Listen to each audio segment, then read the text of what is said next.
क्या हमारा बड़े आत्मिक जीवन सही है? Question mark. लिखा जाता है क्या हमारा आत्मिक जीवन सही है? Question mark. तो मैं कुछ बातों को अभी रखूंगा। तो बातें हैं, देखिए, एक मनुष्य जब यीशु को अपना जीवन देता है, बड़े सुनना, एक मनुष्य जब यीशु को अपना जीवन देता है और उद्धारकर्ता मानता है, वो एक नया जीवन पाता है। वो एक नया जीवन पाता है कब? जब यीशु को अपना जीवन दे देता है, जब यीशु को उद्धारकर्ता मानता है और प्रभु जनकर अंगीकार करता है, तो वो एक क्या पाता है? नया जीवन पाता है। इसको कहते हैं पुनर्जीवन। तो एक हम क्या पाते हैं? यीशु को जब विश्वास करते हैं तो क्या पाते हैं? नया जीवन पाते हैं। उसी प्रकार देखिए, हाँ, एक वचन रखता हूं, ठीक है ना? वचन है हम कैसे आत्मिक बनते हैं। देखिए, एक वचन है रोमियो 8 उसका 9। रोमियो 8 उसका 9 में कहता है, परंतु जबकि परमेश्वर का आत्मा तुम में बसता है, क्या? परंतु जबकि परमेश्वर का आत्मा तुम में बसता है, एक इंसान में बसता है, तो तुम शारीरिक दशा में नहीं, तुम शारीरिक दशा में नहीं, परंतु आत्मिक दशा में हो। किसे हो? आत्मिक दशा में हो। तो यदि किसी में मसीह का आत्मा नहीं, तो वो उसका जन नहीं। जो कोई मसीह कहलाता है और उसके अनुसार, पवित्र आत्मा के अनुसार, प्रभु यीशु के अनुसार नहीं है, वो कभी परमेश्वर का विश्वासी या सेवक या उसका जन भी कहला नहीं सकते हैं। इसलिए कह रहा है, परंतु जबकि परमेश्वर का आत्मा, बड़े ध्यान से सुनना, परमेश्वर की आत्मा, वो कौन सा आत्मा है? पवित्र आत्मा। परमेश्वर की आत्मा, पवित्र आत्मा तुम में क्या करता है? बसता है। यहाँ उसका मंदिर है। ये इंसान हम क्या है? उसका मंदिर है। और उस मंदिर में वो क्या करता है? बसता है। जब परमेश्वर की आत्मा एक इंसान में बसता है, तो तुम शारीरिक दशा में नहीं हो। क्या में? शारीरिक दशा में, शरीर का रीति रिवाज के अनुसार तुम नहीं हो मेरे प्यारो। इसलिए कहता है, तो तुम शारीरिक दशा में नहीं, परंतु आत्मिक दशा में हो। यदि किसी में मसीह का आत्मा नहीं, यदि किसी में मसीह का आत्मा नहीं, पास्टर है, अगर मसीह का आत्मा नहीं, या विश्वासी है, मसीह का आत्मा नहीं, तो तुम मसीह का जन नहीं हो। क्या नहीं हो? मसीह का जन तुम नहीं हो, मसीह का लोग तुम नहीं हो। अब देखते हैं आगे। तो कहता है, एक आत्मिक व्यक्ति, बड़े ध्यान से सुनना, जब हम देखते हैं, इसको क्या कहते हैं? एक व्यक्ति अगर पास्टर हो या विश्वासी हो, अगर वो परमेश्वर की आत्मा की अगुवाई से नहीं चलता, तो सोच लीजिए वो परमेश्वर का व्यक्ति नहीं है, जो परमेश्वर का जन नहीं है। हम इस बातों को जो प्रूव करने वाला है, क्या नाम है उसका? पाउलुस रोमियो 8 में हमको प्रूव करता है कि जिसके पास परमेश्वर की आत्मा नहीं है, वो मसीह का जन नहीं है। तो इसको हम देखते हैं। देखिए, बड़े ध्यान से सुनना, अभी मैं कुछ बातों को रखता हूं, विषय छोटा है। तो लिखा जाता है, एक आत्मिक व्यक्ति हम क्या बन जाते हैं? जब यीशु को विश्वास करते क्या बनते हैं? आत्मिक बनते हैं। तो कहता है, एक आत्मिक व्यक्ति कभी, अद्भुत है, कहता है, रिपीट करता हूं, एक आत्मिक व्यक्ति, मैं आत्मिक हूं, आप आत्मिक हैं, हम परमेश्वर की बातों को मानते हैं, तो वो व्यक्ति जो आत्मिक नहीं है, जो दिखावा के लिए विश्वासी हैं, जो दिखावा के लिए सेवक हैं, वो ये बातों को नहीं करने पाएगा। लेकिन देखिए, एक आत्मिक व्यक्ति कभी आलसी नहीं होगा, या कभी आलसी उसको नहीं लगेगा बाइबल पढ़ने में। हालेलुया। क्या कहा मैंने? एक आत्मिक व्यक्ति कभी आलसी नहीं लगेगा उसको क्या करने में? ये बाइबल को पढ़ने में। तो देखिए, कौन आत्मिक है, कौन शारीरिक है, और इस कामों में क्या लग जाएगा? पता लगेगा। और ऐसा विषय हम कभी नहीं सुने होंगे, ऐसा विषय को हम कभी नहीं जाने होंगे। परमेश्वर ऐसा वचन को आपके पास लेकर आया है। इसलिए कहता है, एक आत्मिक व्यक्ति कभी भी आलसी नहीं लगेगा, उसको आलसी नहीं होगा क्या पढ़ने में? बाइबल पढ़ने में।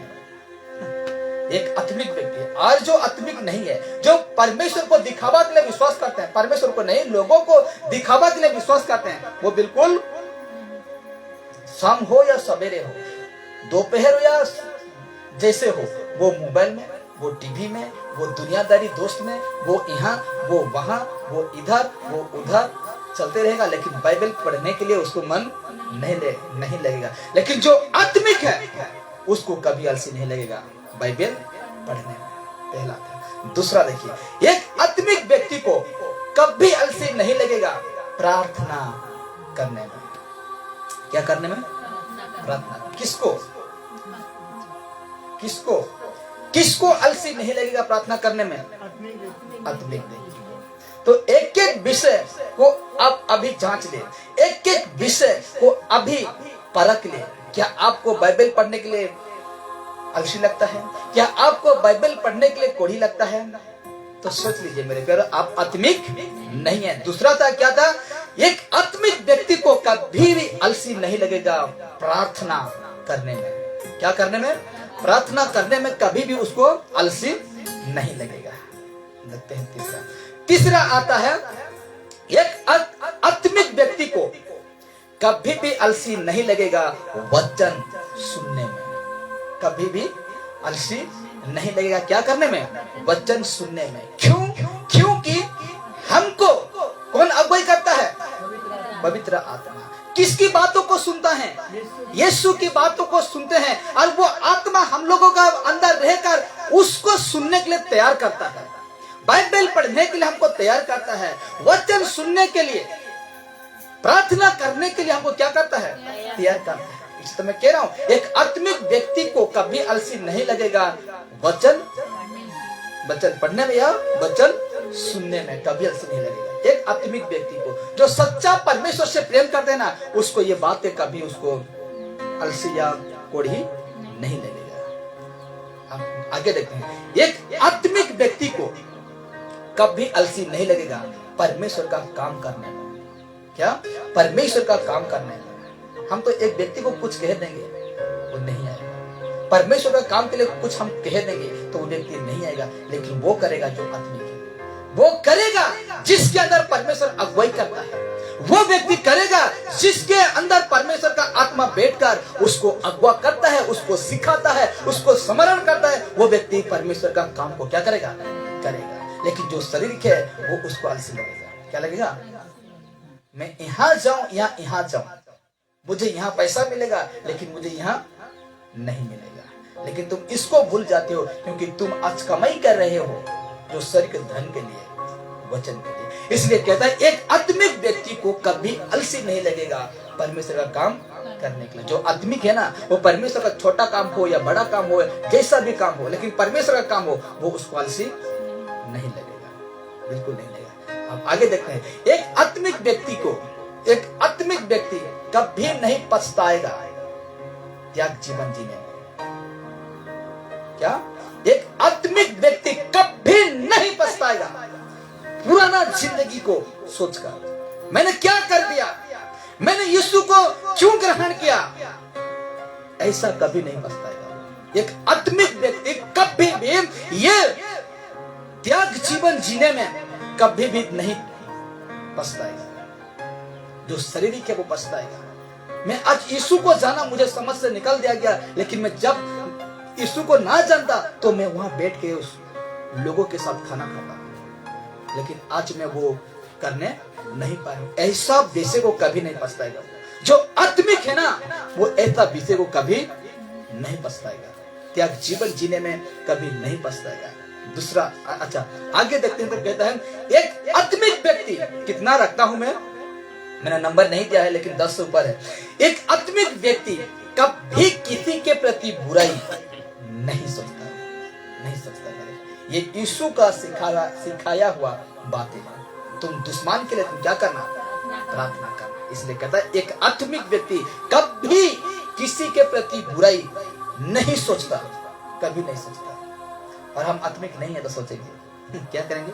सोचेंगे। लेकिन जो गलत है उसको गलत हम कहना हम लोग का क्या है? काम, जो गलत है, जो कलीसिया गलत चल रहा है उसको कहना काम है। जो तेल पानी में प्रार्थना करना वो गलत है, तो हमको क्या करना है? गलत कहना है। ये बुराई नहीं है किसी का, ये बुराई नहीं है कि हम बुरा करें, वो कलीसिया को नहीं है, लेकिन जो गलत है उसको हम क्या कर सकते हैं? कह सकते हैं। तो आज जब से मैंने 2-3 वीडियो डाला हूं तेल पानी का, सबका क्या हो रहा है? सबका क्या हो रहा है? पानी छूट रहा है। सब सेवक का क्या हो रहा है? पानी छूट रहा है। इसलिए कहना है कि वो कैसे कह सकता है कि वो पानी से प्रार्थना नहीं कर सकता, वो तेल से प्रार्थना नहीं कर सकता? क्योंकि तुम तो बाइबल पढ़ते नहीं हो। जो अगर तुम पढ़ोगी तो तुम सीख लोगे कि तेल में प्रार्थना करना या पानी में प्रार्थना करना, ये विषय को तुम सीख लोगे, लेकिन तुम तो बाइबल पढ़ते नहीं हो, क्योंकि तुम देखा देखी करते हो।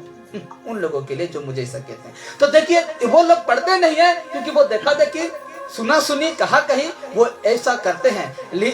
इसीलिए कहता हूं, ऐसे अगर कलीसिया है उसको हम कह सकते हैं, उसको हम बता सकते हैं, लेकिन ये हम बुराई नहीं कर रहे हैं, हम सत्य को कह रहे हैं। इसीलिए कर एक आत्मिक व्यक्ति कभी किसी के प्रति बुराई नहीं सोचता, नहीं सोचता, कभी भी नहीं सोचता। आत्मिक व्यक्ति है, जो आत्मिक नहीं है, जो शारीरिक है, तेरा मेरा मुंह से जो निकलेगा वो क्या कर देगा? सब कुछ कह देगा। इसीलिए कहते हैं एक आत्मिक व्यक्ति किसी भी रीति से बुराई नहीं सोचता, नहीं सोचता है। और एक बात सुन लीजिए, अभी मैं जो रख रहा हूं, एक आत्मिक व्यक्ति दुनिया के चरित्र से अलग रहता है। क्या रहता है? एक आत्मिक व्यक्ति दुनिया के चरित्र से या संसार के चरित्र से क्या रहता है? अलग रहता है। मैं पूछूंगा, जब मैं खत्म करूंगा ना, मैं पूछूंगा आपको। तो कहता है एक आत्मिक व्यक्ति दुनिया की चरित्र से क्या रहता है? अलग रहता है। इसलिए राजा दाऊद का पहला अध्याय भजन संहिता लिखने वाला एक का एक से लिखता है, जानते हैं ना? जो धर्म की, जो ठट्ठा करने वाला मंडली हो, जो बुराई करने वाला लोग हो, उसके साथ नहीं बैठता, उसका मंडली में खड़ा नहीं रहता। इसलिए कहता है एक आत्मिक व्यक्ति दुनिया के चरित्र से क्या रहता है? दूर या अलग अलग रहता है। और आगे एक आत्मिक व्यक्ति कभी भी दो मन नहीं रखता। क्या नहीं रखता? दो मन नहीं रखता। एक आत्मिक व्यक्ति कभी भी दो मन नहीं रखता। यीशु ने कह दिया है मत्ती 6:24 में कहता है, या तो संसार या तो मैं, या तो धन या तो मैं, कभी भी दोनों तुम ग्रहण नहीं कर सकते। यीशु ने कहा, इसलिए मैंने लिखा कि एक आत्मिक व्यक्ति कभी भी दो मन नहीं रखता। दो मन, दोनों तरफ नहीं रखता। इधर पूजा पाठ भी, इधर प्रभु भी, इधर जानते हैं ना, इधर तेल पानी भी, इधर प्रभु भी। तो परमेश्वर, वो लोग आत्मिक नहीं, आत्मिक नहीं है। हम रखते हैं, लिखा जाता है एक आत्मिक व्यक्ति, एक आत्मिक व्यक्ति कभी बदलता नहीं। क्या? एक आत्मिक व्यक्ति कभी बदलता नहीं, बिल्कुल नहीं बदलेगा। जो सच्चाई को जान गया है ना, जो यीशु को जान गया है, वो कभी नहीं बदलता। पतरस बदला, पौलुस बदला, स्टेफन बदला, और क्या था, याकूब और अंद्रियास, यूहन्ना, ये जितने थे, फिलिप, ये जितने थे, कभी बदले नहीं बदले, क्योंकि वो सत्य को जान चुके थे और वो आत्मिक थे। इसलिए वो कभी नहीं बदले। अपना जीवन कुर्बान कर दिया, दे दिया, शहीद हो गया यीशु के लिए। किसी को उल्टा लगाकर चीर देना, किसी को तेल में फेंक देना, किसी को तलवार से, ये गर्दन से ये मुंडी अलग कर देना, लेकिन वो कभी नहीं बदला, कभी नहीं बदला। एक आत्मिक व्यक्ति कभी नहीं बदलता, नहीं बदलता। और दिखाता हूं काम, और लिखा जाता है एक आत्मिक व्यक्ति कभी मूर्ति पूजा नहीं करता। चाहे मरियम का हो, चाहे यीशु का हो, चाहे परमेश्वर का हो, चाहे पवित्र आत्मा को, चाहे वो सांप का, चाहे वो पत्थर का, चाहे वो लकड़ी का, चाहे वो आजकल का जो चल रहा है उसी का नहीं करेगा। एक सच्चा आत्मिक व्यक्ति कभी भी मूर्ति पूजा नहीं करेगा। चाहे लोजरी का हो, मंत्र नहीं मरेगा। यह तो मंत्र है ना। वो लोग कहते हैं कि मुझे ये सब करने से फायदा होता है, मुझे कैंडल, अगरबत्ती, जो कुछ पानी तेल में प्रार्थना करने से मुझे क्या होता है? क्या होता है? फायदा होता है। क्या होता है? उन लोगों को फायदा होता है। तो बाहर वाले बाबा लोग भी जो करते हैं उसको फायदा नहीं होता है। अब तुम में और इनमें फर्क रहा? नहीं रहा ना, रहा। बाहर वाले भी तो मंत्र जपते हैं ना, गोटी का तो माला का जपते हैं ना। अगर तुम रजनी का करते हो तो उसको भी तो फायदा मिले, तुमको भी तो फायदा मिले, लेकिन तुम में दोनों में क्या फर्क रह गया? रहा नहीं रहा। हालेलुया। तो एक आत्मिक व्यक्ति कभी भी मूर्ति पूजा नहीं करता, बिल्कुल नहीं करता। अगर वीडियो देखते हैं तो जल्दी से मसीह हैं, अगर परमेश्वर को जानते हैं, यीशु को जानते हैं, मूर्ति पूजा में है। मैंने कह दिया, ना बाइबल की पूजा, ना तेल की पूजा, ना पानी का पूजा, ना यीशु का पूजा, ना मरियम का पूजा, ना और किसी का पूजा। अगर यीशु है, मतलब यीशु को जानते हैं, तो अगर ऐसे में करते हैं तो तुम आत्मिक व्यक्ति नहीं। मैं बेधड़क होकर कहूंगा इस बातों को, ये सारे गलत है, ये सारे गलत है। ज्यादा से ज्यादा मुझे क्या करोगे? मार दोगी ना, इससे तुम अब कुछ करने नहीं पाओगे। उन लोगों को कह रहा हूं मैं, शैतान उनका जीवन में काम करेगा, ज्यादा से ज्यादा मुझे क्या करेंगे? मार देगा। जैसे मुझे यहाँ खत्म किया जाता है, वैसे परमेश्वर मेरा आंख वहां खोल देगा। जैसे अब्राहम के गोद में ये लाजर गिर गया, घाव घोष लाजर गिर गया, वैसे परमेश्वर मुझे गिराएगा। लेकिन मैं नर्क का रास्ता में नहीं अपनाऊंगा, डर के मैं ये प्रचार नहीं करूंगा। जो सत्य है मैं उसको कहूंगा। इसलिए मैं कहता हूं, एक आत्मिक व्यक्ति कभी मूर्ति पूजा नहीं करता, कभी नहीं करेगा, कभी नहीं करेगा। 5 साल हुआ नहीं करते हैं, लेकिन उसके बाद लोग क्या करते हैं? अपनाते हैं। क्या करते हैं? उसी को क्या करते हैं? अपनाते हैं। लेकिन एक आत्मिक जो है ना, जो यीशु सत्य को जान चुका है, वो कभी ऐसा काम नहीं करेगा। आगे देखते हैं, एक आत्मिक व्यक्ति व्यभिचार नहीं करता, डरता है इससे।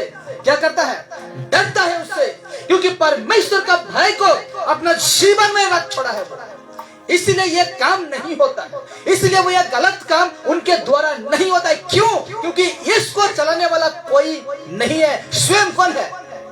पवित्र आत्मा है। इसलिए वो पवित्र आत्मा परमेश्वर का डर को हम लोग का जीवन में पैदा करता है, ताकि हम ऐसे गलती से क्या हो जाए? बचे। ऐसे गलती से हम बचे। एक आत्मिक व्यक्ति व्यभिचार नहीं करता है, कभी नहीं करता है, व्यभिचार नहीं करता है। और जो कर रहा है वो आत्मिक नहीं है। जो पास्टर हो या सेवक हो या जो विश्वासी हो, छोटा विश्वासी बड़ा विश्वासी, जितना बड़ भी तुम सेवक क्यों ना हो, अगर तुम व्यभिचार करते हो तो तुम सोच लो ये आत्मिक पास्टर, आत्मिक सेवक नहीं है मेरे प्यार। और कुछ बातें रखता हूं, एक आत्मिक व्यक्ति, बड़े ध्यान से सुनना, ये अद्भुत है। एक आत्मिक व्यक्ति कभी भी झूठ नहीं बोलता। क्या? एक आत्मिक व्यक्ति कभी भी झूठ नहीं बोलता। हम यूहन्ना 8 उसका 44 में देखते हैं, 8 उसका 44 में देखते हैं, तो कहता है ये शैतान झूठा है और झूठा का पिता है। और जब हम झूठ बोलते हैं तो हम उसका संतान है। क्या है?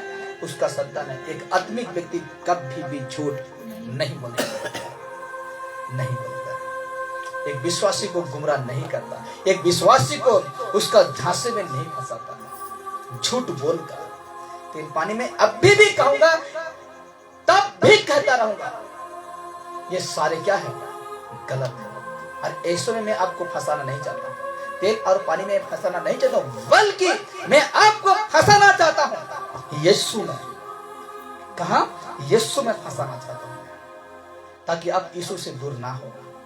यीशु में फंसाना चाहता हूं। आगे देखते हैं, लिखा जाता है एक आत्मिक व्यक्ति कभी भी नशा शराब ये नहीं करेगा।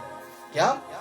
ये एक आत्मिक व्यक्ति कभी भी नशा नहीं करेगा, चाहे वो खैनी का नशा हो, चाहे वो गुटखा का नशा हो, चाहे वो ड्रग्स हो, चाहे वो दारू हो, चाहे वो मोहली, चाहे वो देसी विदेशी बियर, जो कुछ भी है नशा, छोटा नशा बड़े नशा, आत्मिक व्यक्ति कभी भी नहीं करेगा, बिल्कुल नहीं करेगा। आगे देखते हैं, एक आत्मिक व्यक्ति कभी भी बाइबल की वचन को नहीं टालता। क्या नहीं करता? वो एक आत्मिक व्यक्ति बाइबल की वचन को कभी भी नहीं टालता, यानी कभी संदेह नहीं करता। जो लिखा है उसको क्या करता है? विश्वास करता है। बाइबल में 19 लिखा है तो उसको 19 ही कहेगा। 18 लिखा गया है तो उसको क्या कहेगा? 18 कहेगा, 19 नहीं कहेगा 18 को। जैसे कि तेल और पानी में जो फंसे हुए हैं, उसको सिखाना था कुछ और, लेकिन कर दिया लूसीफर उसको कुछ और। तो उसको नहीं कहना चाहिए, उसको नहीं करना चाहिए। और ये सारे काम ये व्यक्ति क्यों कर दिया? पैसे के लिए। क्या कर दिया? अपना आत्मिकता को बेच दिया लूसीफर ने। जो आत्मिक जीवन दिया था परमेश्वर ने, उसको क्या कर डाला? बेच डाला। इसलिए कहता है एक आत्मिक व्यक्ति कभी भी बाइबल की वचन को संदेह नहीं करता, बिल्कुल नहीं टलता और संदेह नहीं करता। क्या हम यीशु का बातों को संदेह करेंगे? पतरस ने संदेह क्या हो रहा था? अंदर पानी के अंदर घुस रहा था, लेकिन परमेश्वर ने हाथ बढ़ाकर उसको उठा लिया। और परमेश्वर ने कहता है, हे अल्पा विश्वास, तूने क्यों संदेह किया? तूने क्यों संदेह किया मेरे बातों को? अच्छा, अगर हम यीशु का बातों को ऐसा करते हैं तो आज भी हम जिस गहरे में, पाप का गहरे में हम घुस जाएंगे। तो सागर का गहरे में घुस रहा था, लेकिन हम पाप का गहरे में, पाप का सागर में घुस जाएंगे। इसलिए कहता है एक आत्मिक व्यक्ति बाइबल की वचन का भी संदेह नहीं करता। आते हैं आगे। एक आत्मिक व्यक्ति वचन को मानते हुए चलता है।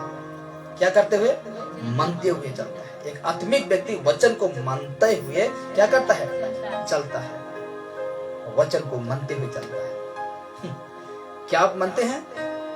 वचन को मानते हैं? मानते हैं तो चलना भी होगा। आगे देखिए, एक आत्मिक व्यक्ति, ये भी अद्भुत है, एक आत्मिक व्यक्ति हमेशा यीशु पर भरोसा रखता है। किसके ऊपर? यीशु के ऊपर हमेशा भरोसा रखता है। कौन? एक आत्मिक व्यक्ति। एक आत्मिक व्यक्ति हमेशा यीशु पर क्या रखता है? हालेलुया, भरोसा रखता है। लेकिन हम किसको भरोसा रखते हैं? लोग किसके ऊपर भरोसा रखते हैं? तेल पानी वाले बाबा पर क्या रखते हैं? भरोसा रखते हैं। पास्टर जी, मैंने तेल लाया हूँ, उसमें हाथ भी डाल दिया हूँ, आप प्रार्थना कर दीजिए कि इस तेल में मैं लगाऊं, मैं ठीक हो जाऊं। पास्टर जी, मैंने, अच्छा, पास्टर को जी करके तुम पुकारते हो, लेकिन यीशु को तू करके पुकारते हो। इतना सम्मान वो झूठे सबक को है कि नहीं? परमेश्वर तू ये मेरा काम कर देना, परमेश्वर तू मेरा प्रार्थना सुनना, ऐसा प्रार्थना। लेकिन पास्टर को जब हम करते हैं, अच्छा पास्टर है जो सही में चलता है, आप सम्मान दे सकते हैं, इज्जत दे सकते हैं, लेकिन जो झूठा है उसको क्या करते हैं? पास्टर जी, मैंने तेल खरीद के लेकर आया हूँ, मैं कटोरा में रखा हूँ, मैं डिब्बा में रखा हूँ, मैं जहां तहां रखा हूँ, लेकिन हाथ रखा उस तेल में, तेल को मैंने छुआ हूँ। और पास्टर भी कहेगा तू तेल पर तुम हाथ रखना, मैं जब तक ना कहूं तुम ना हटाना, मैं प्रार्थना कर दे रहा हूं और उसको तुम लगा देना। और एक व्यक्ति कह रहा था कि देखिए, एक गांव में, जंगल गांव है, एक गांव में, उसमें क्या कहते हैं, वो उसका कहने के हिसाब कहते हैं कि वो उसमें झाड़ फूक करने वाला व्यक्ति नहीं है, जो डॉक्टर खाना या ये सारे विषय थोड़ा दूर है ना, दूर है। तो एक पास्टर है, उस इतना सा डिब्बा में, तो बोतल में प्रार्थना कर दिया था तेल, और सारे लोग आते थे वो तेल को लगाने के लिए, और कहते हैं दुष्ट आत्मा निकल जाता था। बाप रे, इस तेल से निकल जाएगा तो यीशु का नाम बेकार हो जाएगा, होगा कि नहीं? यीशु का नाम तो ऐसे बेकार हो जाएगा। अगर तेल से दुष्ट आत्मा निकलता है, पानी से दुष्ट आत्मा निकलता है, तो यीशु का नाम तो बेकार हो गया, यीशु का कहना बेकार हो गया। जब यीशु ने कहा कि तू मेरे नाम से दुष्ट आत्मा को निकालेगी, एक बात है, तो यीशु का क्या हो जाएगा? बेकार हो जाएगा कि नहीं? बेकार हो जाएगा। इसलिए एक व्यक्ति, देखिए, एक आत्मिक व्यक्ति हमेशा यीशु पर क्या रखता है? भरोसा रखता है, हमेशा भरोसा रखता है, यीशु पर भरोसा रखता है। आखिरी में दिखाता हूं, फिर इसके बाद वचन रखूंगा। आखिरी दिखाता हूं, एक आत्मिक व्यक्ति बुरी संगति नहीं करेगा। क्या? एक आत्मिक व्यक्ति बुरी संगति नहीं रखता। देखिए, आप काम करते हैं उन लोगों के साथ, ठीक है, लेकिन संगति रखते हैं तो आपका चरित्र बिगड़ेगा। हम लोग क्या कहते हैं उसको, हम धरती में हैं, पृथ्वी में हैं, क्योंकि मैं उसके साथ काम करता हूं, ठीक है ना। तो लोग कहते हैं कि सारे वो क्या रहते हैं, मतलब यीशु को नहीं जानने वाला, ठीक है ना, यीशु को नहीं जानने वाले लोग रहते हैं बेटा, तो उसके साथ तुम काम कर सकते हो, लेकिन जैसे तुम उसके साथ संगति रखने लगोगी तो तेरा चरित्र को क्या करने लगेगा? बिगड़ने लगेगा। देखिए, हम लोग कहीं भी जाते हैं, ठीक है ना, काम करने के लिए जाते हैं, यीशु को जानता है, कोई यीशु को नहीं भी जानता है ना। तो उसमें हम बातचीत हुआ, ठीक है, उसके साथ रहकर काम धंधा करते हैं, ठीक है, लेकिन जैसे उसके साथ हम क्या कहते हैं, उसको मिलने लगेंगे, जैसे हम उसको उसके साथ संगति रखने लगेंगे, तब हम लोग का चरित्र क्या होता है, थोड़ा थोड़ा करके क्या होता है, बिगड़ने लगता है। और काम ही उसके साथ नहीं रखेंगे, अगर हम उसके साथ काम करते हैं, ठीक है, चले गए, आ गए, घर आ गए, तो हम लोग का चरित्र बिगड़ेगा नहीं। कब बिगड़ता है, उसके संगति में हम संगति करने लगते हैं, उसके साथ हम उठना बैठना करने लगते हैं, उसके साथ हम बातचीत करने, हम लोग का पूरा क्या होता है, मिल जाता है। उसको मैं कहने नहीं पा रहा हूँ, कौन सा शब्द है क्या? हाँ हाँ, और एक बहुत बढ़िया है लेकिन नहीं आ रहा है, मतलब पूरा ही क्या हो जाता है ना, लाज शर्म उसके अंदर कुछ नहीं रहता है, जो कुछ बातें भी पूरा शेयर कर देते हैं। ऐसे जब हम उसके संगति में करते हैं ना, तब जाकर हम लोग का अच्छी जो चरित्र रहता है ना, थोड़ा थोड़ा करके क्या होता है, बिगड़ता है। क्या होता है, बिगड़ता है। इसलिए कहता है एक आत्मिक व्यक्ति बुरी संगति बिल्कुल नहीं करता, बुरी संगति बिल्कुल नहीं करता। तो हम ये कह सकते हैं कि मैं उसके साथ काम नहीं कर सकता, आप ऐसा कर सकते हो, लेकिन उसका संगति पर क्यों, उसके संगति पर हम क्यों, हम लोग का मिलजुल है, होगा बिल्कुल नहीं होगा। अब देखिए बहुत सारे लोग मसीह लोग हैं, मसीह भाई बहने हैं, काम करते हैं लोगों के साथ, ऐसा लोगों के साथ काम करते हैं, लेकिन उसका संगति वो लोग नहीं रखते हैं, इसीलिए वो बच जाते हैं। अगर उसके साथ पूरा मिल जाएंगे ना, तो अब अवश्य उसका असर आपके जीवन में आएगा, अवश्य आएगा, क्योंकि वचन कह दिया, ये वचन गलत नहीं हो सकता। इसलिए तो कहता है पहला कोरिन्थी 15:33 में इसलिए तो कहा कि बुरी संगति अच्छी चरित्र क्या करता है, बिगाड़ देता है। इसलिए उसको भी ध्यान रखना। तो मैं फिर से रिपीट करता हूँ, देखिए आज बहुत बातें हैं, मैं नहीं रखा हूँ, और बहुत बातें जो कि एक मसीह व्यक्ति कभी बुराई तो नहीं चाहता, लेकिन सबसे क्या रखता है, प्रेम रखता है। इसको मैंने नहीं रखा हूँ, लेकिन मैंने जितना परमेश्वर का आत्मा मुझे काम किया है वो सारे विषयों को डाल दिया हूं। देखिए अभी जल्दी से जाएंगे, देखिए क्या लिखा जाता है, एक आत्मिक व्यक्ति कभी आलसी नहीं होगा बाइबल पढ़ने में, एक आत्मिक व्यक्ति कभी आलसी नहीं होगा प्रार्थना करने में, एक आत्मिक व्यक्ति कभी आलसी नहीं होगा वचन सुनने में, एक आत्मिक व्यक्ति कभी आलसी नहीं होगा परमेश्वर का काम करने में, एक आत्मिक व्यक्ति कभी नहीं पछताएगा त्याग जीवन जीने में। इसको मैंने बातें को समझा दिया हूं। एक आत्मिक व्यक्ति कभी किसी के प्रति बुराई नहीं सोचता, एक आत्मिक व्यक्ति दुनिया के चरित्र से अलग रहता है, एक आत्मिक व्यक्ति कभी दो मन नहीं रखता, एक आत्मिक व्यक्ति कभी बदलता नहीं, एक आत्मिक व्यक्ति मूर्ति पूजा कभी नहीं करता, एक आत्मिक व्यक्ति कभी व्यभिचार नहीं करता, एक आत्मिक व्यक्ति कभी झूठ नहीं बोलता, एक आत्मिक व्यक्ति नशा कभी नहीं करता, एक आत्मिक व्यक्ति कभी भी बाइबल की वचन को संदेह नहीं करता, एक आत्मिक व्यक्ति वचन को मानते हुए चलता है, एक आत्मिक व्यक्ति हमेशा यीशु पर भरोसा रखता है, एक आत्मिक व्यक्ति बुरी संगति नहीं करता। मैंने रख दिया हूं, तो अब मैं क्या रखूंगा, वचन रखूंगा। 100 उपदेशक 6 उसका 11, 100 उपदेशक नीति वचन, वचन संहिता नीति वचन 100 उपदेशक, उसके बाद आता है यशायाह। तो 100 उपदेशक हम देखते हैं तो लिखा जाता है 6 का 11, 100 उपदेशक 6 का 11 में कहता है, देखिए बहुत सी ऐसे बातें हैं जिनके कारण जीवन भी व्यर्थ होता है।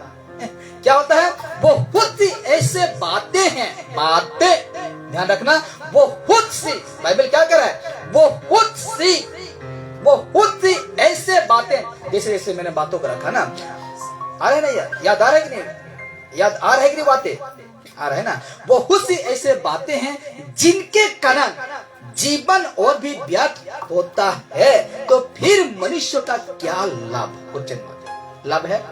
एक आत्मिक व्यक्ति के लिए बहुत सी ऐसे बातें हैं जो कि जीवन और भी व्यर्थ होता है, तो फिर मनुष्य को क्या लाभ, एक आत्मिक व्यक्ति को लाभ होगा। जब हम उसी में फंसे रहेंगे आत्मिक व्यक्ति समझकर, तो क्या हम लोग का लाभ होगा, नहीं होगा। लाभ कब होगा? लाभ तब होगा कि हम इन सारे से क्या रहेंगे? दूर रहेंगे। और दूर वही रहेगा जिसके अंदर कौन रहता है? पवित्र आत्मा रहता है। दूर उनसे दूर वही कराएगा जिसके अंदर कौन बैठता है? पवित्र आत्मा बैठता है। इसलिए तो सपोदेशक लिखने वाला कहता है 6 का 11 में कहता है, वो कुछ ऐसे बातें हैं जिनके कारण जीवन और भी व्यर्थ होता है, तो फिर मनुष्य को क्या लाभ? कुछ लाभ होगा? आत्मिक व्यक्ति का उन्नति होगा। इसलिए तो हम जीरो से जीरो है। हीरो कब बनेंगे? हाँ? जीरो में रहेंगे या हीरो बनेंगे यीशु के लिए? हीरो बनिए। पौलुस कैसा था? हीरो था। जीरो से हीरो बना हुआ। हीरो से जीरो नहीं हुआ, जीरो था, हीरो बना। संसार के लिए हीरो था, लेकिन परमेश्वर में क्या था? जीरो था। जैसे जो संसार का हीरो को छोड़कर संसार का हीरो को छोड़कर आत्मिक में आया ना, जो आत्मिक में जीरो था, आत्मिक में क्या बन गया? हीरो बन गया। तो हमको भी तो ऐसा करना है ना। क्या लाभ? सोपदेशक लिखने वाला क्या कर, सुलेमान क्या करे? क्या लाभ ऐसे बातों में तेरा? क्या लाभ? और क्यों तुम कहते हो विश्वासी? क्यों तुम कहते हो आत्मिक हूं? क्यों तुम कहते हो मैं सबक हूं? क्यों तुम कहते हो नाना प्रकार की बातें? तुम तो फंसे हुए हो, तुम तो आत्मिक नहीं हो। ऐसे तक कहता है आत्मिक व्यक्ति ही वो राज्य में प्रवेश करने पाएगा, है कि नहीं? आत्मिक व्यक्ति ही वो परमेश्वर के राज्य में प्रवेश करने पाएगा, बाकी सब जाएगा। इसीलिए कहता है 6 का उसका 12 में कहता है, क्योंकि मनुष्य के क्षणिक व्यर्थ जीवन में, क्षणिक छोटा, क्षण भर, पल भर, छोटा सा जीवन, हम नहीं जानते हैं कब हम लोग का जीवन खत्म हो जाएगा। जानते हैं? नहीं जानते हैं कब हम लोग का जीवन खत्म हो जाएगा। इसीलिए कहता है क्योंकि मनुष्य के क्षणिक व्यर्थ जीवन में जो वो परछाई की नहीं बोता है, कौन जानता है कि उसके लिए अच्छा क्या है?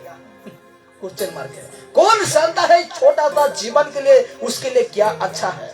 आगे कहता है क्योंकि मनुष्य को कौन बता सकता है कि उसके बाद दुनिया में क्या होगा? Question mark. कौन बताएगा वो कि उसके बाद दुनिया में क्या होगा? मर जाने के बाद हम लोग का क्या होगा? ऐसी बातों को कौन बताएगा? लोग तो कहते हैं खाना पीना है, कमाना है और मर जाना और सब कुछ खत्म हो जाएगा। लेकिन बाइबल बताता है कि खत्म कहाँ होगा? शुरू होगा। जब मरोगी तब शुरू होगा, तब शुरू होगा। इसलिए कहता है क्योंकि मनुष्य के क्षणिक छोटा जीवन, हम नहीं जानते।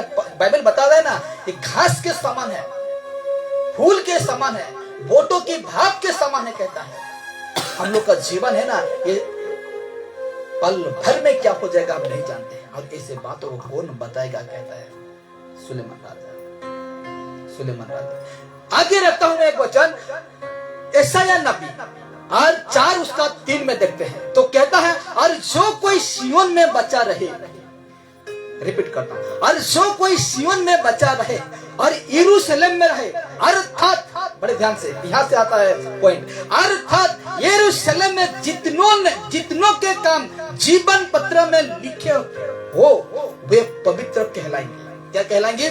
जितने लोगों का, इसका मतलब क्या है? ये वचन का मतलब क्या है? कहता है जितने लोगों का पवित्र जीवन पत्रों में, यानी जीवन की पुस्तक में नाम लिखा है, वे पवित्र कहलाएंगे, यानी वे आत्मिक कहलाएंगे। जितने लोगों का जीवन का पुस्तक में नाम लिखा है उतने लोगों ही पवित्र कहलाएंगे। अगर जीवन की पुस्तक में नाम नहीं है तुम गाय भैंस।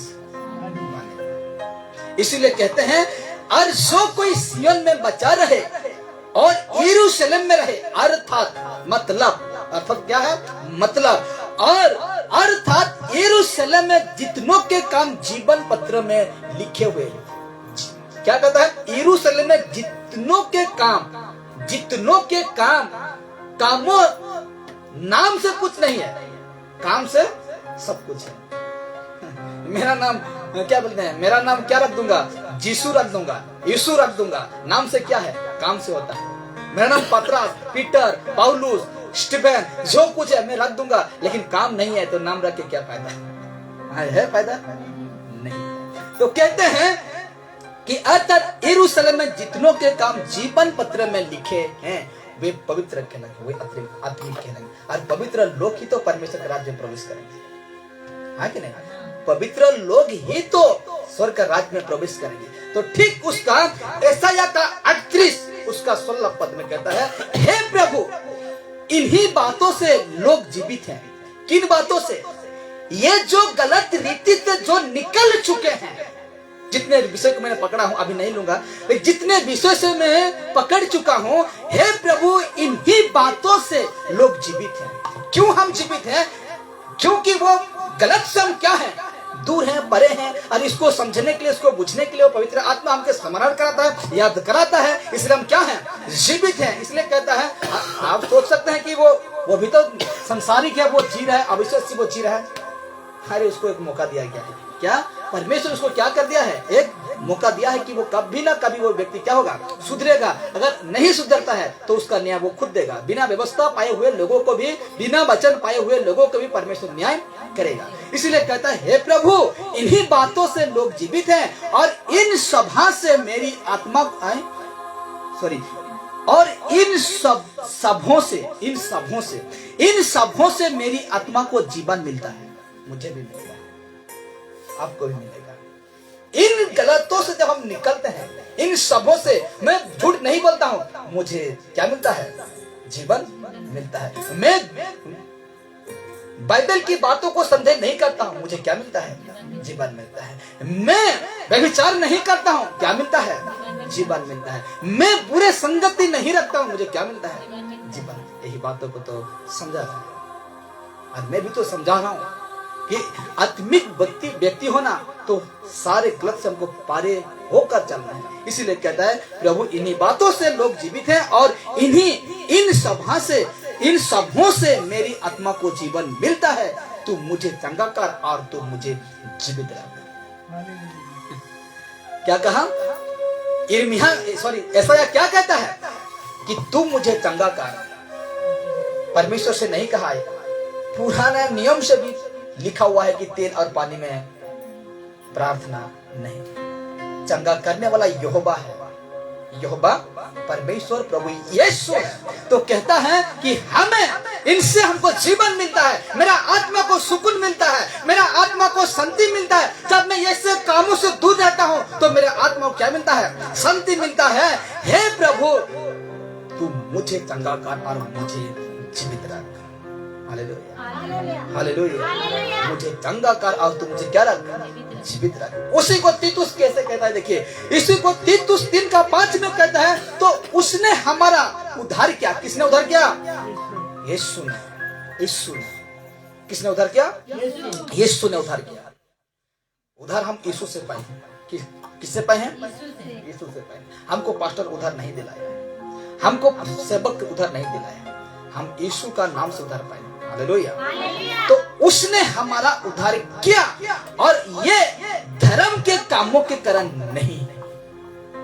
क्या धर्म के? कौन सा धर्म बनाया यीशु जो धर्म के कर्म हमको उद्धार करेगा? करेगा? बड़े ध्यान से सुनना, मैं बारीकी से पढ़ रहा हूं। तो उसने हमारा उद्धार किया। हमारा, मेरा नहीं, हमारा। ये एक को कह रहा है या सबको? सब, बहुत को कहता है। तो उसने हमारा उद्धार किया और ये धर्म के कामों के कारण नहीं जो हमने आप किए, पर अपनी दया के अनुसार नए जन्म के स्नान, है ना, स्नान और पवित्र आत्मा के हमें नया बनाने के द्वारा हुआ है। जानते हैं ना? कहता है धर्म के लिए हमको नहीं किया है, क्रिश्चियन धर्म में तुम आ गया है इसलिए मैंने तेरा उद्धार किया। ऐसा नहीं लिखा। कि तुझे लिखा?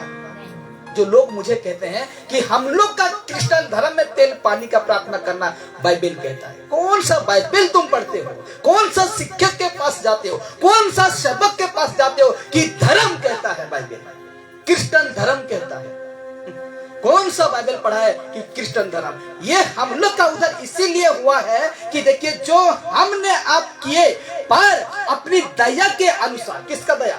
परमेश्वर की दया के अनुसार नए जन्म के स्नान और पवित्र आत्मा हमें नया बनाने के द्वारा हुआ।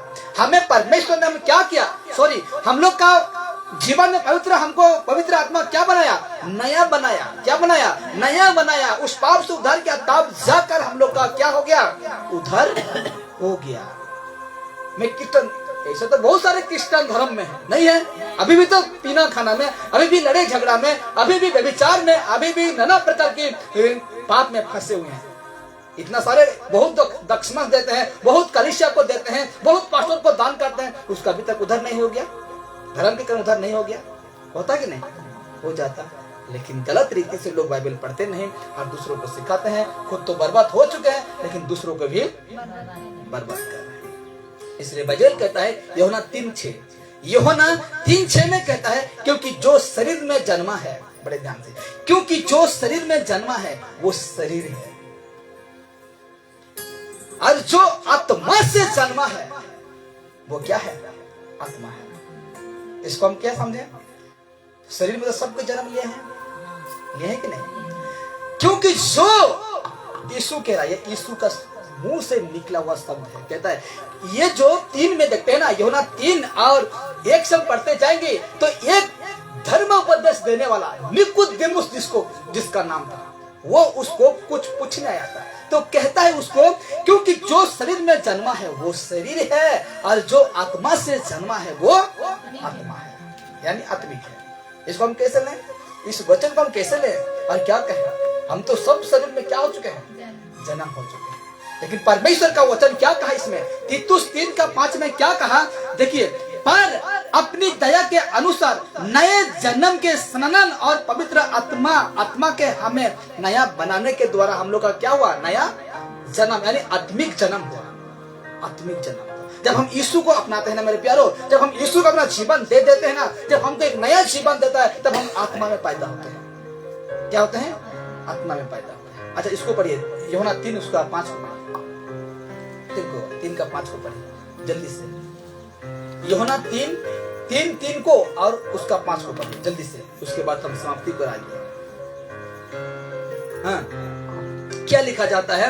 यूहन्ना 3 उसका 3 उसका 3 को देखते हैं तो बाइबल बताता है, यीशु कहता है, हाँ, यीशु ने उनको उत्तर दिया, मैं तुझसे सच-सच कहता हूँ, यदि कोई नए सिर से ना जन्मे तो परमेश्वर का राज देख नहीं सकता। देखिए, लिखा जाता है इस प्रकार, मैं पढ़ रहा हूँ यूहन्ना 3:3 का। तो यीशु ने उसको उत्तर दिया, किसको? बंद कर दीजिए इसको, निकोदेमुस को। कहता है यीशु ने उसको उत्तर दिया, मैं तुझसे सच सच कहता हूँ, यदि कोई नए सिरे से ना जन्मे तो परमेश्वर का राज देख नहीं सकता। यानी इसको हम कैसे जन्म लेंगे? हमको जब तक आत्मा में जन्म ना ले, तब तक हम परमेश्वर के साथ रहने नहीं पाएंगे। इसको कहते हैं, क्योंकि जो अविश्वासी है वो शारीरिक है, लेकिन जो आत्मिक बन गए हैं वो नया जन्म, आत्मिक जन्म प्राप्त कर चुके हैं। इसको कहते हैं, क्योंकि जो शरीर से जन्मा है वो शरीर है, और जो आत्मा से जन्मा है वो आत्मा है। यानी जो हम आत्मिक इसलिए बन गए हैं कि हमको परमेश्वर ने आत्मिक रीति से क्या किया है? जन्म दिया।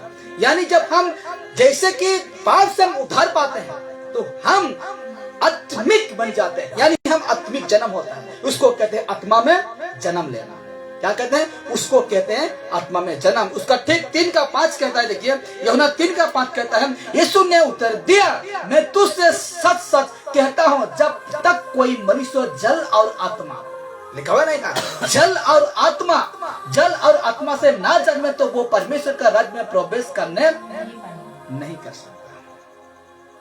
जल और आत्मा सब नहीं जन्मे तो अब इसलिए कहता है जो आत्मा से जन्मा है वो आत्मा है। जो यीशु को जान गया है ना, वो हम आत्मा में क्या पा चुके हैं? जन्म पा चुके हैं। और हम क्या बन गए? आत्मिक व्यक्ति बन गए। इसीलिए कहता है, यीशु को देखिए पौलुस क्या कहता है, 2 कुरिन्थी 1 उसका 12 में कहता है, क्योंकि हम अपने विवेक की इस गवाही पर घमंड करते हैं। खुद का दिमाग का घमंड करते हैं ना, खुद का विवेक का घमंड करते हैं, तो कहता है क्योंकि हम अपने विवेक की इस गवाही पर घमंड करते हैं कि जगत में और विशेष करके अभी देखिए इसमें बहुत अद्भुत पॉइंट है कि जगत में और विशेष करके तुम्हारे बीच है ना, तुम्हारे बीच हमारा चरित्र परमेश्वर के योग्य ऐसा पवित्रता और सच्चाई सहित था जो शरीर के ज्ञान से नहीं, क्या शरीर के ज्ञान से नहीं, जो हम घमंड करते हैं ना, अपनी गवाही रखते हैं, लोगों को गवाही सिखाते हैं। आज बहुत सारे कलीसिया, बहुत सारे पास्टर, बहुत सारे सेवक अपनी तरफ से गवाही सिखाते हैं और उसको घमंड रहता है। क्या रहता है? उसको घमंड रहता है। लेकिन देखिए कि जो शरीर के ज्ञान से नहीं परंतु परमेश्वर के अनुग्रह के साथ था, परंतु परमेश्वर के अनुग्रह के साथ था। आज जो गवाही देता है ना वो आत्मा है। कौन है? आत्मा है, जिसको कहते हैं पवित्र आत्मा। वो परमेश्वर हम लोग का अंदर डाल दिया है वो आत्मा को, ताकि परमेश्वर का जब कामों को वो प्रकट करे, पवित्र आत्मा प्रकट करे। आप जान चुके हैं आज का विषय, हम जान चुके हैं कि आज हम देखें इस सारे विषय को तो देखते हैं क्या हम लोग का आत्मिक जीवन सही है या नहीं है। इस विषय को हम देखें परमेश्वर के सम्मुख में। आज हम यही सीखें, आज का कमाई यही हुआ कि क्या हमारा आत्मिक जीवन सही है। तो आज हम रखे थे जो विषय को, अगर आत्मिक जीवन आपका सही है तो आप इन सारे से परे रहना है। आपको कभी भी, अगर आपको आत्मा अगुवाई करता है, पवित्र आत्मा, तो आपको कभी भी बाइबल पढ़ने के लिए अलसी नहीं लगेगा, कभी भी अलसी नहीं लगेगा मेरे प्यारे। आपको वचन या प्रार्थना करने के लिए आपको कभी भी अलसी नहीं लगेगा। आप सोच लीजिए, आप अलसी कर रहे हैं और बताता है ना पुराना नियम ऐसा, या कितना में है 49 का 10 जैसा लग रहा है, 49 का 10, ये मेरे कंफर्म करने नहीं पा रहा हूँ, लेकिन मुझे लग रहा है ऐसा, या 49 का 10 कहता जो परमेश्वर का काम को अलसी से करता है वो क्या है? श्रापित है। इसलिए आज हमें जितना विषय हम सीखें आज परमेश्वर से, आज हमें सबको दूर रहना है, इस सारे विषय में दूर रहना है। और अगर परमेश्वर ऐसे कामों में अगर हम लोग का जीवन अलग नहीं है तो आप सोच लीजिए आप शारीरिक हैं। क्या है? शारीरिक है, आत्मा में अभी तक जन्म नहीं पाए, आत्मा में जन्म अभी तक नहीं पाए। और खुद को घमंड मत करिए, अपने ज्ञान से खुद को घमंड मत करिए, क्योंकि परमेश्वर आपका घमंड एक दिन दूर कर देगा। यीशु आपका एक दिन आपका घमंड नष्ट कर देगा और पूरा आप आ जाएंगे रास्ते में। मैंने एक माँ को देखा, सुबह प्रार्थना के लिए आया था, एक माँ को इतना हट्टा कट्टा को मैं देखा था, लेकिन कुछ दिनों के बाद देखा उसको, 2-3 महीना के बाद देखा उसको पूरा सूख के, पूरा पतली और पूरा कैसा हो गया। मैं पहचानने भी नहीं पा रहा था उसको कि वो यही माँ है, कि वो यही औरत है, पहचानने नहीं पा रहा था। इसलिए खुद का जीवन में घमंड मत करो, ये जीवन एक दिन नष्ट हो जाएगा, ये शरीर एक दिन नष्ट हो जाएगा मेरे प्यारे। इसलिए हम आत्मिक हैं और आत्मा की अगुवाई से हमें चलना है। आइए हम प्रार्थना कराते हैं।